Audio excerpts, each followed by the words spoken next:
తెలంగాణ తాలూకు ప్రేమ, తెలంగాణ ప్రజల తాలూకు ప్రేమ ఇవన్నీ ఎవరు మర్చిపోరు. నాకు ఈ మధ్యన వస్తా ఉంటే నువ్వు హైదరాబాద్లోకి ఎలా అడుగు పెడతావు, నీకు హైదరాబాద్లో ఏం పని, ఇది నేను ప్రత్యేకించి చెప్తా ఉన్నా. మీరెవరైనా నన్ను బెదిరించడానికి, బెదిరించే వాళ్ళ మీ అయ్యే జాగీరా తెలంగాణ?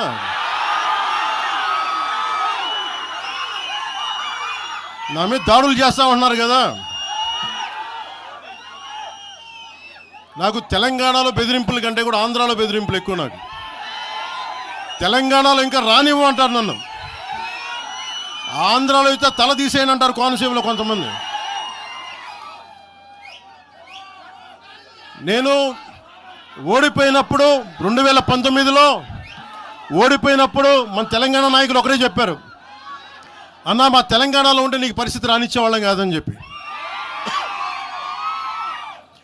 నాకు నిజంగా తెలంగాణ అద్భుతంగా ఉండాలి, యువతకు అద్భుతమైన అవకాశాలు రావాలని కోరుకుంటాను తప్ప నాకు ఇక్కడ కొత్తగా బావుకునేది లేదు, ఏమీ లేదు.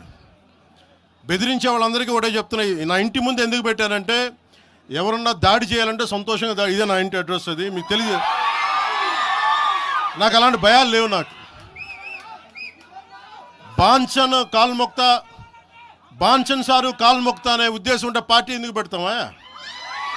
అంత భయపడేవాళ్ళంత పార్టీ పెడతామా? మీ ఇష్టానికి మాట్లాడితే మేము భయపడాలా? ఏ రోజున ఒక్క మాట మీకు కేసీఆర్ గారి గురించి కానీ ఇన్ని సంవత్సరాల్లో 12 సంవత్సరాల్లో ఒక్క తెలంగాణ నాయకుడిని ప్రభుత్వం ఏర్పాటు చేసినప్పటి నుంచి ఈ రోజు దాకా ఒక మాటంలా. ఇంకా మా వాళ్ళు తిడతా ఉండేవాళ్ళు, నువ్వు మెత్తబడిపోయి ఏం మాట్లాడలేదని. అడగండి ఒకసారి అందరిని పేరు పేరున ఒక్కొక్కరిని అడగండి. నీకు పౌరుషం చచ్చిపోయిందా? పౌరుషం చావలా, తెలంగాణ మీద ప్రేమ చావలా. అది తప్పుగా అర్థం చేసుకుంటారు. మీరు అర్థం చేసుకుని నేనేం మాట్లాడను ప్రస్తుతానికి అని చెప్తా. ప్రజలు కోరుకున్నప్పుడు నేను మాట్లాడతా. ఎంత కమిటెడ్గా ఉన్నాను తెలంగాణ కంటే. జనసేన మా వాళ్ళందరూ ఎదురు చూస్తున్నారు తెలంగాణలో జనసేన ఎదగాలని. నేను ఒకటే చెప్పా, ప్రజలు కోరుకునే వరకు మీరు ముందుకు తీసుకెళ్ళండి అని చెప్పి నేను జర్నలిస్ట్ కాలనీలో ఉన్న తెలంగాణ జనసేన పార్టీని కూడా నేను తీసేశాను. మొత్తం హెడ్ క్వార్టర్స్ అంతా మంగళగిరిలో పెట్టిన. నాకు అంత కమిట్మెంట్ తెలంగాణ మీద. ఎందుకంటే నాకు రెచ్చగొట్టడం ఇష్టం లేదు, తగ్గి మాట్లాడా. మీరు ఎన్ని హింసించినా, మీరు ఎన్ని మాటలు మాట్లాడినా, ఆంధ్ర కొడకని తిట్టినా, అరే నా గుండెల్లో తెలంగాణ ఉంది, మీరు ఎన్ని తిట్టినా నేనేం పట్టించుకోను. వైసీపీ నాయకులు, క్రిమినల్ గ్యాంగ్స్ చాలాసార్లు నాకు బెదిరింపులు ఇచ్చినాయి. దానికి మించిన బెదిరింపులు నిజంగా నాకు తెలంగాణ నాయకులు. వైసీపీ గుండాలు ఇచ్చిన బెదిరింపుల కంటే కూడా, చంపేస్తామని బెదిరింపుల కంటే కూడా నాకు తెలంగాణ ఎప్పుడు ఇవ్వలే. అసలు ఈ గొడవ అంతా ఎందుకు స్టార్ట్ అయింది? ఈ గొడవ అంతా ఎక్కడ స్టార్ట్ అయింది? ఒక ఎనలిస్ట్, ఒక విశ్లేషించే వ్యక్తి, ఆయనంటే నాకు గౌరవం, ఆయన మీద నాకు గౌరవం ఉంది. ఆయన తీసుకుపోయి ఓ మీడియాలో మాట్లాడతా అమిత్ షా గారి గురించి మాట్లాడారు. అమిత్ షా గారు నేను మాట్లాడుకున్నామంటే ఆయన విన్నారంటే ఆయన కూర్చొని తప్పుడు మాటలు మాట్లాడితే దాన్ని ఖండించే. నా మీద మనకు మాట అంటే మన జన సైనికులు ప్రతి చోట ఏదో కూర్చొని ఒక కేసులు పెట్టారు కూడా నాకు తెలియదు. తెలిసిన వెంటనే చెప్పాను, అవన్నీ వదిలేనని చెప్పాను నేను. అవన్నీ మళ్ళీ ప్రెస్ క్లబ్లో పోయి మీరు తిడుతూ ఉంటే, ప్రాంతీయ విద్వేషాలు రెచ్చగొడితే దాంట్లో కూర్చోబెట్టి ఎంతకాలం చేస్తారు? 12 సంవత్సరాలు తెలంగాణ వచ్చిన తర్వాత ఇంకా తెలంగాణలో ఉపాధి లేకపోయినా, ఏమి లేకపోయినా దానికి ఆంధ్రుడే కారణం, దానికి పవన్ కళ్యాణే కారణం. పరిశ్రమల్లో ఈ లెక్కల్లో ఇంక మీరు ఎప్పుడు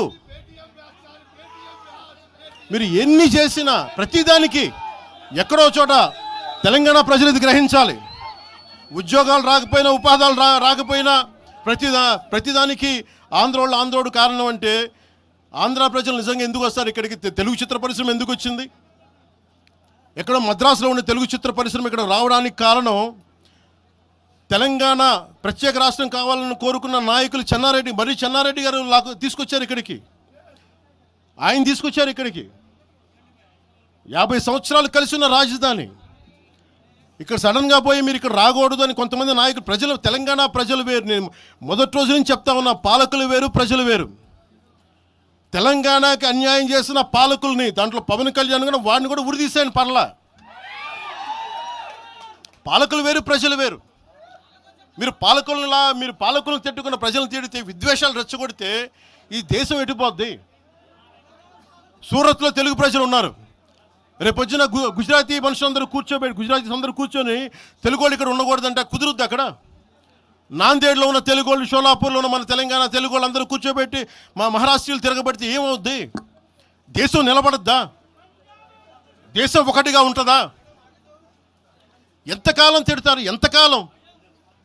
నేను అమిత్ షా గారిని అన్నారని చెప్పి నేను మాట్లాడగానే కూర్చోబెట్టి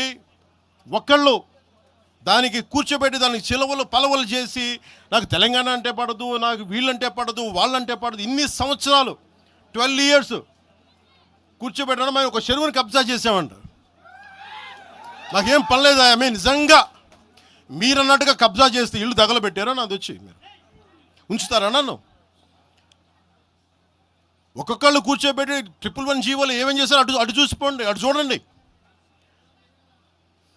నిజంగా ఈ రోజున తెలంగాణ రాష్ట్ర ముఖ్యమంత్రి గారికే చెప్తున్నా, రేవంత్ రెడ్డి గారికే చెప్తున్నా, ఆయనంటే నాకు ఇష్టం, ఆయనంటే గౌరవం నాకు. కానీ వారికే నేను చెప్తా ఉన్నా, తెలంగాణ ప్రభుత్వానికే చెప్తున్నా, పవన్ కళ్యాణ్ కనుక ఆ చెరువుని ఒక చెరువును ఆక్యుపై చేసుకున్నాడంటే సంతోషంగా చెప్తాను, ఈ రోజున తెలంగాణ ప్రభుత్వానికి రాసి ఇచ్చేస్తున్నారు. అలాగే